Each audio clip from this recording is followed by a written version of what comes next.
waiting for someone to give you permission, and you take it, but only if you commit right now. Like this video, comment, "I choose me," and mean it. Subscribe, because this channel doesn't do fairy tales. We do battlefield medicine for warriors who forgot they were fighting. And don't you dare skip ahead. Every second matters. The Stoics didn't write philosophy for scholars.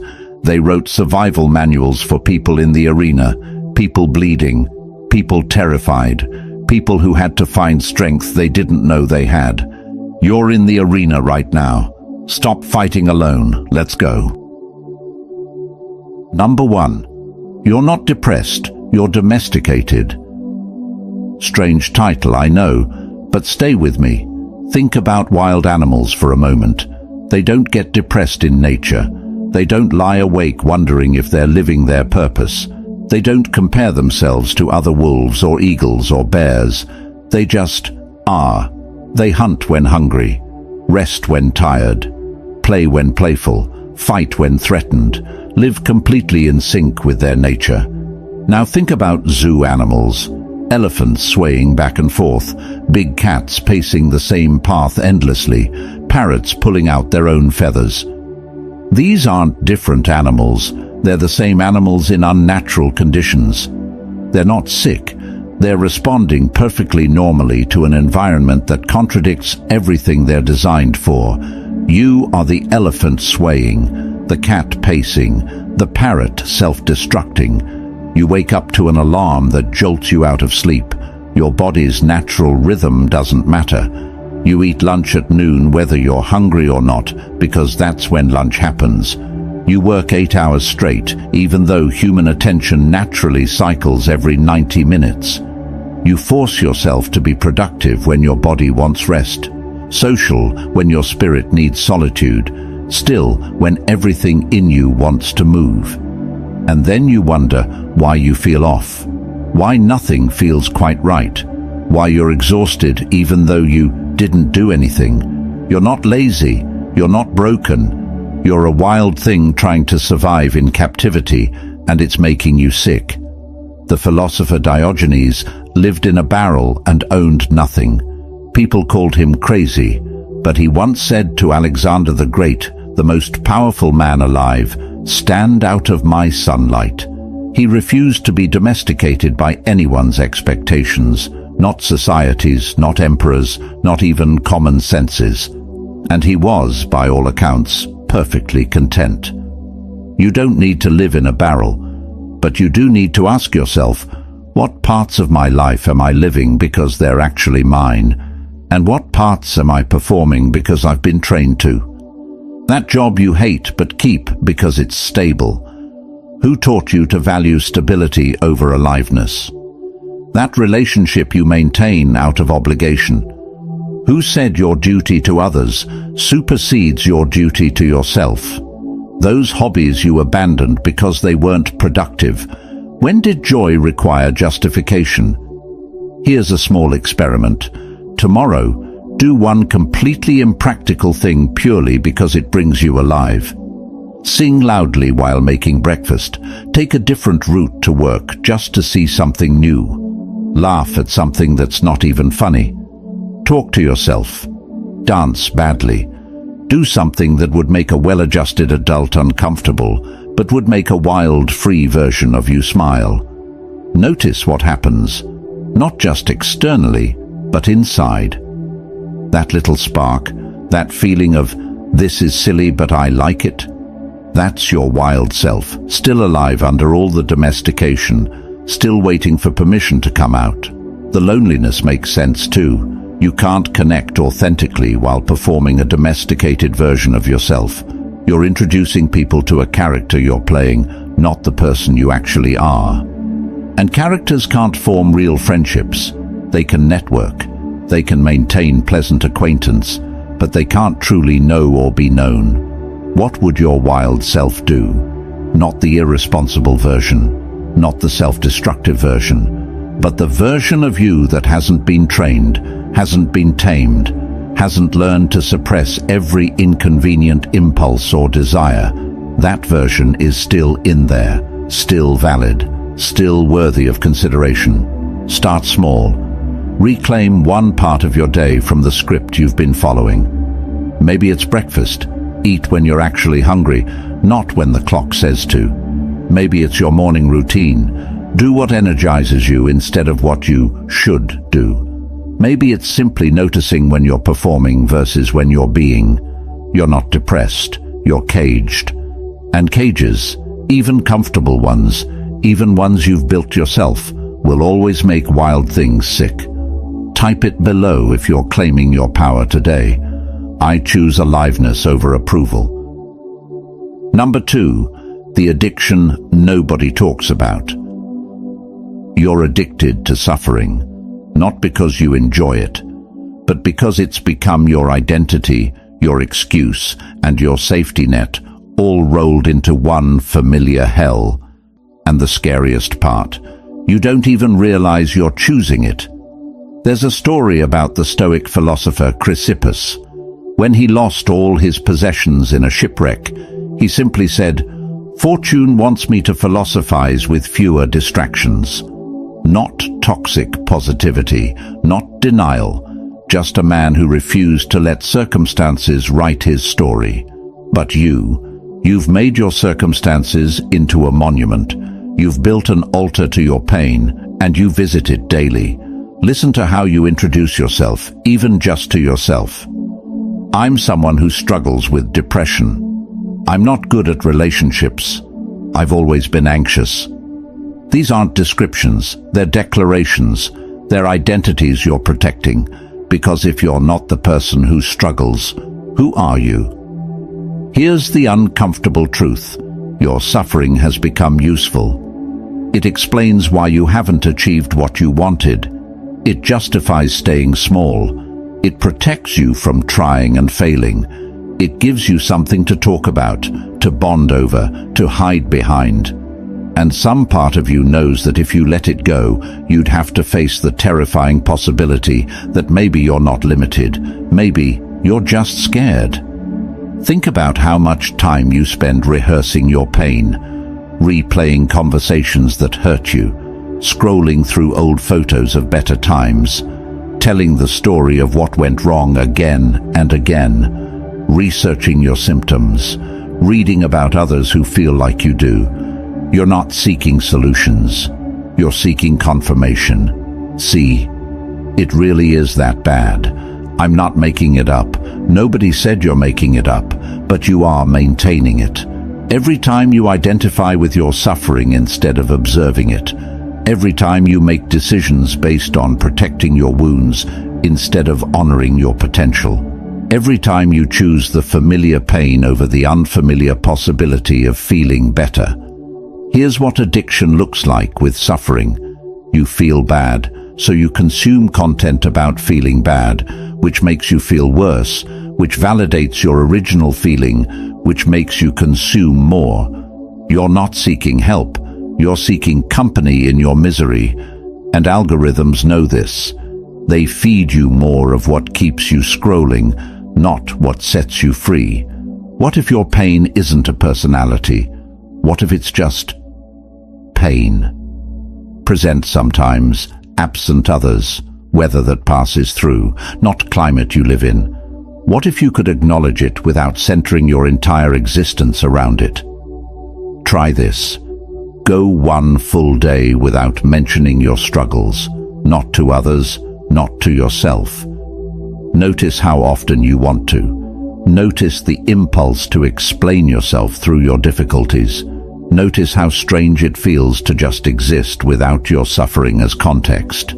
That strangeness, that's withdrawal. You're detoxing from an identity you didn't realize you were clinging to. You've spent years building evidence for why your life is hard. What would happen if you spent 1 week building evidence for why it's workable?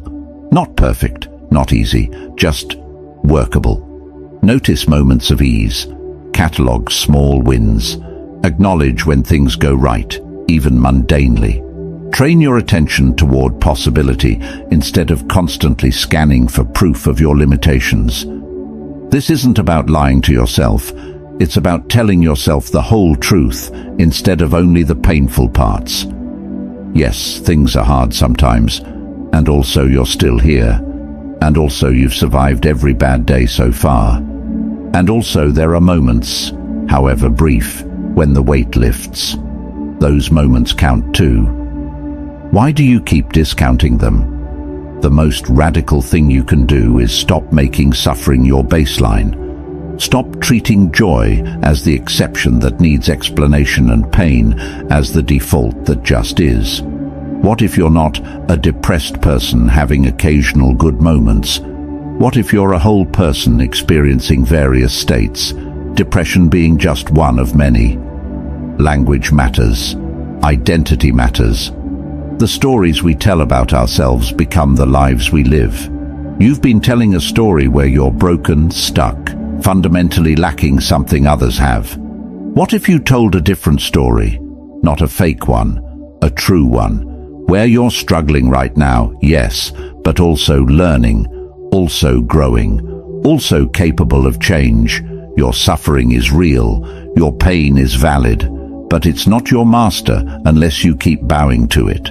Stop feeding it your attention, your energy, your identity. Stop checking if it's still there like a wound you keep reopening to make sure it hasn't healed. What lies beneath the suffering? Who would you be if you weren't the person who struggles? That question terrifies you. Good. That terror is important information. It's showing you where your real work is. Number 3. The invisible cage of potential. Listen, you've been carrying around this nuclear reactor inside you. This raw, untapped power you tell yourself is too valuable to waste on anything less than perfect. But you know what nuclear reactors do when they never get used. They don't stay powerful. They leak. They corrode. They become the most expensive paperweight in history. You're not protecting your potential. You're using it as a hostage. Don't make me prove what I'm capable of, or I'll have to face what I'm not. The Stoics had this wild concept, sympathia, everything in the universe breathing together as one connected system. But you've weaponized it against yourself. If I'm connected to everything, then my failure infects everything, so I'll just not play. You've turned cosmic connection into cosmic paralysis. Congratulations. You found the one way to make philosophy make you weaker. Epictetus stood in front of his students, this former slave who became one of history's greatest teachers, and said something that should have shattered every excuse. First say to yourself what you would be, and then do what you have to do. 2 steps, that's it. But you've been stuck on step 1 for years because you figured out the cheat code: never define what you'd be, never have to do what you have to do. Your dreams are intentionally blurry. I want to be successful. Successful at what? By whose measure? By when? You keep them abstract on purpose because specificity means accountability. Clarity means you might actually have to show up and discover you're average. Or worse, discover you're excellent, but it requires becoming someone you're not sure you can sustain being. Here's the truth bomb. You're not afraid of being bad at things. You're afraid of being good at things that don't matter. You're afraid of climbing the mountain and realizing the view isn't what you thought. So you camp at the bottom, telling yourself you're preparing for the ascent. That's what you need. Not a shipwreck, but an interruption. Something that forces you to stop auditioning for your own life and actually live it. You know why you're lonely? Not because people don't see your potential, because they do. They see you walking around with all this unused ammunition, refusing to fire because you might miss. They see you treating your life like a museum piece instead of a weapon. And they can't connect with glass cases. They need someone real, someone bleeding, someone actually in the arena getting dirt under their fingernails. Here's your mission, and it's going to hurt. Do something you're terrible at, in public. Post the disaster, share the catastrophe. Let the world see you at 30% capacity, stumbling, learning, human, because that's where life actually happens. Not in the highlight reel, but in the blooper reel you've been too proud to film. That feeling in your stomach right now, that's not fear. That's your unused potential trying to escape. It's been banging on the walls of your excuses for so long. It's developed its own consciousness, and it's furious at you for keeping it theoretical. What would you do right now if you stopped saving yourself for later? If you stopped acting like your potential is a retirement account you can only withdraw from at the perfect moment? You'd try that thing, start that project, send that message, make that call, and maybe, probably, it would go sideways. But you'd be alive. You'd be burning fuel instead of hoarding it. Your potential doesn't need a shrine. It needs a battlefield. It needs to be spent, tested, broken, reformed through actual collision with the real world. The only way to honor what you could be is to destroy the fantasy and build the reality. Stop conjugating your life in future tense. I will be, I could be, I should be. Start living in present tense. I am, I do, I fail, I learn, I try again. The gap between those two languages, that's not a learning curve. That's just cowardice wearing a graduation cap. You're not preparing for life. You're avoiding it. And every day you spend in potential is a day you're not spending in actual. The math is simple. The choice is brutal. Make it. Type this below if you're done chasing perfection. I am ready to be real, not perfect. Number 4. The permission you're still waiting for. Here's something nobody wants to hear. That thing you're waiting for permission to do, nobody's going to give it to you. Not because they're withholding it, but because the permission you're seeking doesn't exist outside your own decision to begin. There's a Stoic concept called prohairesis, the faculty of choice.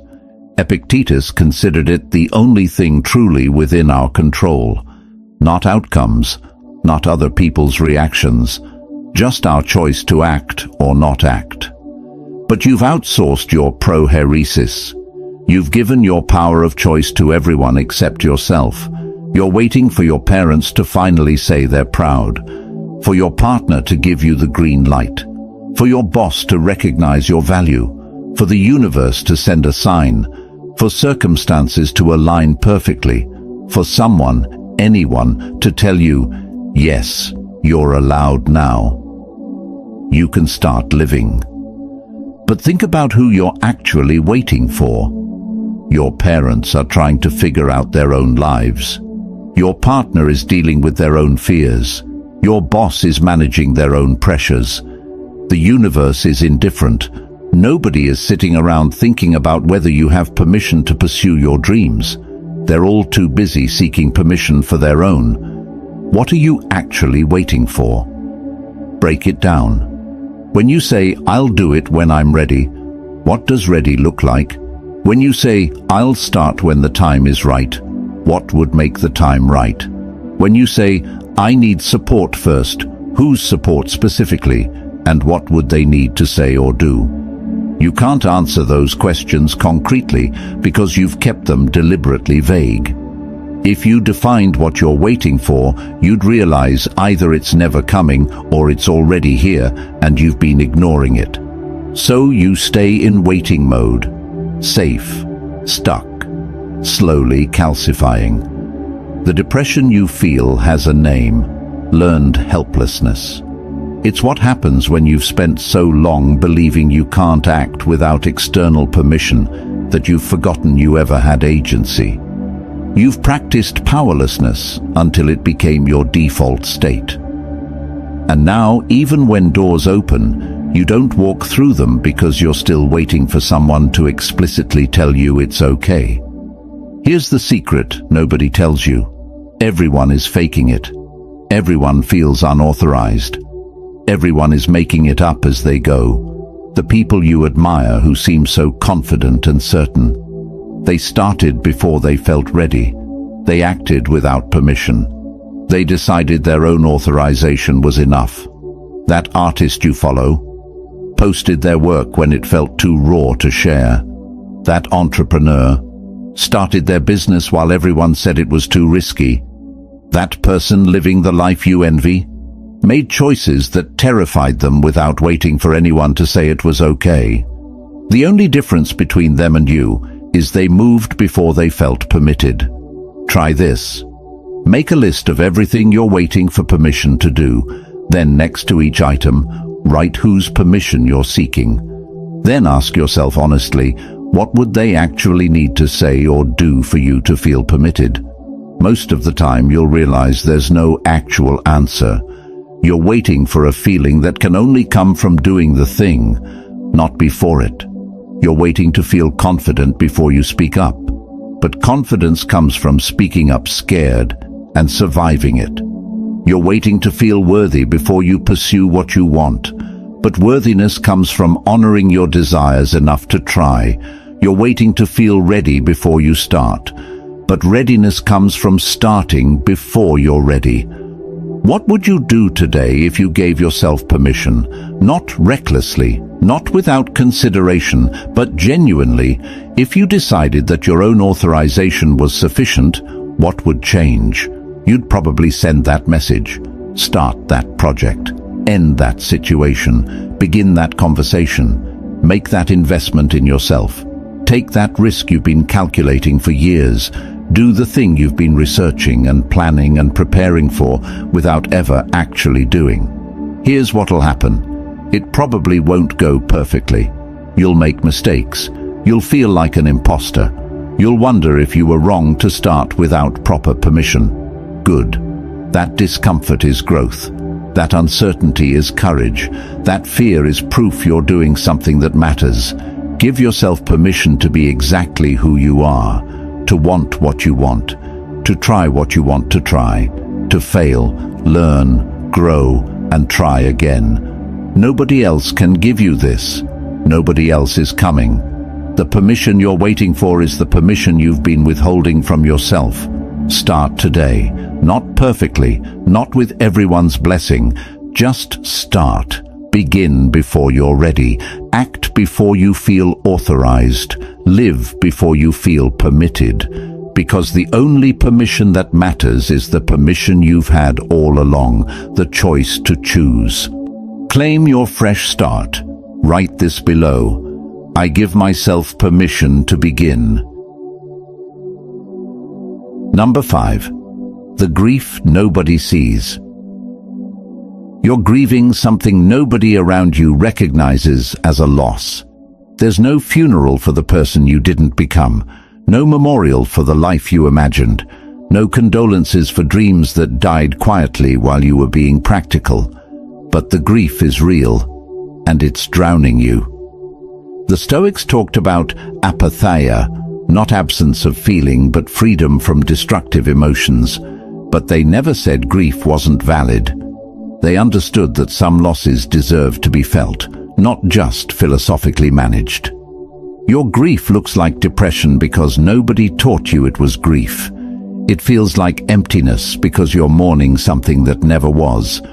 Potential unlived, paths not taken, versions of yourself that circumstances or fear or practicality killed before they could breathe. You're not sad about what happened. You're sad about what didn't. Think about who you were at 17. Not the awkward parts or the embarrassing memories. The dreams. The certainty that your life would be extraordinary. The conviction that you'd matter somehow.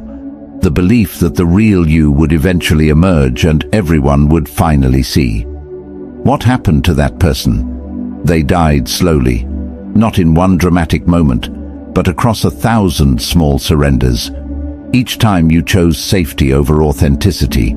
Each time you accepted less because more seemed impossible. Each time you lowered your expectations to match your circumstances, instead of expanding your circumstances to match your vision. Death by 1,000 practical choices, and nobody mourned. Because you kept functioning, kept showing up, kept being responsible.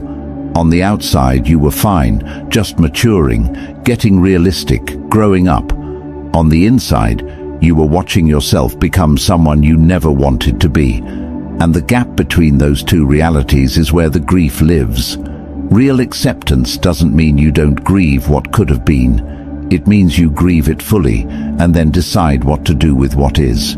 But you've never let yourself grieve. You've pushed it down, called it ungrateful, told yourself others have it worse. And unprocessed grief becomes depression, becomes numbness, becomes a heaviness you carry without knowing why. Your loneliness is partly this. You're surrounded by people who know the person you became, but never knew the person you were. The version with bigger dreams. The one who believed in magic, in possibility, in their own significance. That person is gone, and nobody around you even knows to miss them. Here's what you need to hear. It's okay to grieve who you didn't become. It's okay to mourn the life you imagined. It's okay to feel sad about opportunities that passed, choices you can't undo, versions of yourself that circumstances killed. That grief is real. That loss matters. You're not being dramatic, you're being human. Try this. Write a eulogy for the person you didn't become, not to wallow, not to give up, but to honor that version of yourself, to acknowledge what was lost, to say goodbye properly instead of carrying the ghost of your unlived life everywhere you go. I grieve the version of me who believed anything was possible, who hadn't learned to protect themselves yet, who trusted easily and loved freely and thought they'd change the world. That person died slowly, and I never said goodbye. I'm saying it now. Feel that? That release. That's what happens when you name your grief. It doesn't disappear, but it stops haunting you. It becomes something you felt instead of something you're avoiding feeling, and there's power in completion. The difference between healthy grief and stuck grief is movement. Healthy grief feels the loss and then asks, "What now?" Stuck grief loops in the loss forever, replaying what could have been, refusing to engage with what is. You've been stuck. What now? That's the question grief is supposed to lead you to. You've mourned long enough in secret. You've carried this loss in silence long enough. You've let it define you as depression instead of naming it as grief. What now? Now you decide, will the person you didn't become be a gravestone you visit forever or a foundation you build from? Will the dreams that died stay dead, or will you resurrect what's still worth wanting? Will the grief you feel continue to paralyze you, or will you let it teach you what really matters? Your grief is valid. Your loss is real. The person you didn't become deserved to exist, but you deserve to exist too. The current version, the one reading this, the one who survived everything that killed those other versions of you, the one who's still here, still trying, still wanting something more, even though wanting has hurt you before. Honor the grief. Feel it. Let it crack you open, and then let what's inside spill out. Not the person you should have been, the person you still can be, different from what you imagined, shaped by loss and time and reality, but yours, actual, possible. Grieve fully, then live fully. You owe the person you didn't become that much to not waste the person you are. Number 6. The noise you mistake for thinking. Your mind hasn't been quiet in years, maybe decades. There's always something playing: worry, memory, fantasy, analysis, judgment, planning. You think you're thinking, but you're not. You're just producing noise, mental static that passes for consciousness, and it's exhausting you. Listen to your mind right now. Actually listen. There's probably a voice commenting on this paragraph, maybe skeptical, maybe hopeful, maybe already planning what you'll do with this information, maybe criticizing how you're reading it. That voice never stops. Even when you sleep, it keeps going. You've mistaken this constant narration for consciousness itself. But consciousness isn't noise. It's the silence that hears the noise. You, the real you, aren't the voice. You're the awareness that notices the voice, but you've been so identified with the narrator for so long that you've forgotten there's a difference. Here's what's happening. Your brain is producing thoughts the way your heart produces beats, automatically, constantly, without your permission or input. But somewhere along the way, you started taking every thought seriously, started believing every narrative, started identifying with every judgment your mind generated. Your mind tells you you're worthless. You believe it's revealing truth about you. Your mind replays that embarrassing moment from 5 years ago. You think it's trying to teach you something. Your mind spins catastrophic futures. You call it being prepared. But it's not truth, teaching, or preparation. It's just noise. Mental machinery doing what mental machinery does. The depression you feel. Look closer. How much of it is actual circumstances and how much is your mind's story about circumstances? How much is reality and how much is the narrator's dramatic interpretation of reality? You've been living in your mind's version of your life instead of your actual life. Right now, in this exact moment, before your mind adds its commentary. Are you okay? Not your situation, not your future, not your past. You, here, now, breathing, reading, existing. Strip away the story, strip away the judgment, strip away the narrator. What's actually wrong right now? Probably nothing. Probably you're just here. And your mind is screaming that here isn't enough, isn't right, isn't what it should be. But that's the noise, not the truth. You're lonely, partly because you can't be present with people while your mind is running commentary. Are they judging me? Did that come out wrong? Do they actually like me? I should say something more interesting. Why did I say that? You're not in the conversation. You're in your head about the conversation, and people feel the absence. Here's your practice. Catch the narrator. Just once today, notice when your mind starts telling stories. Not to stop it, just to recognize, oh, that's thinking, that's noise, that's not reality, that's commentary on reality. You're washing dishes and your mind says, your life is meaningless. You're just going through motions. You'll always be stuck like this. Catch it. Notice, that's not truth. That's just mental noise, a thought passing through, whether in the mind. You're in conversation and your mind says, they're bored. You're boring them. They wish they were talking to someone else. Catch it. Notice, that's not fact. That's just the narrator generating content. A story, not reality. The more you catch it, the more you realize you are not your thoughts. You're the space in which thoughts occur, and that changes everything, because space can't be threatened, can't be hurt, can't be diminished. It just is, vast, open, unchanged by whatever passes through it. What if you didn't auto-accept every thought your mind produces? What if you treated thoughts like you treat strangers on the internet, with skepticism? That's an interesting opinion, mind, but I'm not sure it's accurate. What if you demanded evidence before accepting your own thoughts as truth? Your mind says, you'll never figure this out. You respond, based on what evidence? I've figured out things before. I'm learning right now. That's just a thought, not a prophecy. Your mind says, everyone is ahead of you. You respond, that's literally impossible to measure. And even if true, so what? That's just comparison, not reality. The depression lifts when you stop believing your depressed thoughts. The loneliness eases when you stop believing your lonely thoughts. Not because the thoughts stop, they might not, but because you stop giving them authority over your reality. Silence your mind, impossible, but you can stop obeying it. Stop assuming it knows something you don't.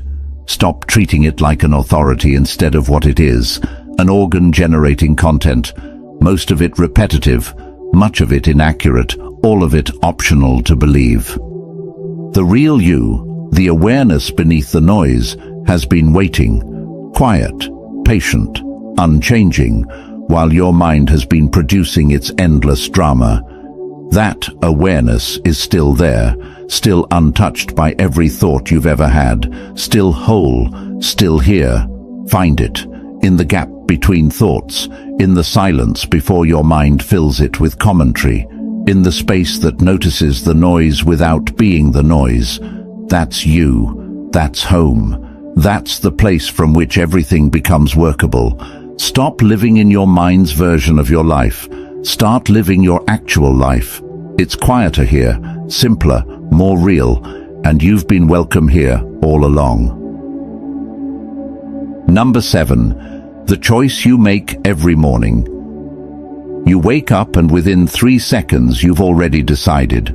Not consciously, not deliberately, but decided nonetheless. You've chosen, once again, to be who you were yesterday, to feel what you felt yesterday, to live the same patterns, think the same thoughts, make the same choices that created the life you're trying to escape. Here's what you don't realize. You're not stuck. You're just choosing the same thing every single day and calling it stuck. You choose to check your phone before you check in with yourself. You choose to replay old hurts instead of practicing new thoughts. You choose to scroll instead of create, to consume instead of contribute, to wait instead of initiate. Every single choice is creating your life, not the big dramatic choices. The small ones, the ones you make without thinking because you've made them so many times, they feel like inevitabilities instead of choices. You choose what you focus on, and focus shapes reality. But you choose to focus on what's missing, what's wrong, what you don't have. And that focus creates a life of perpetual lack, regardless of what you actually possess. Choose differently.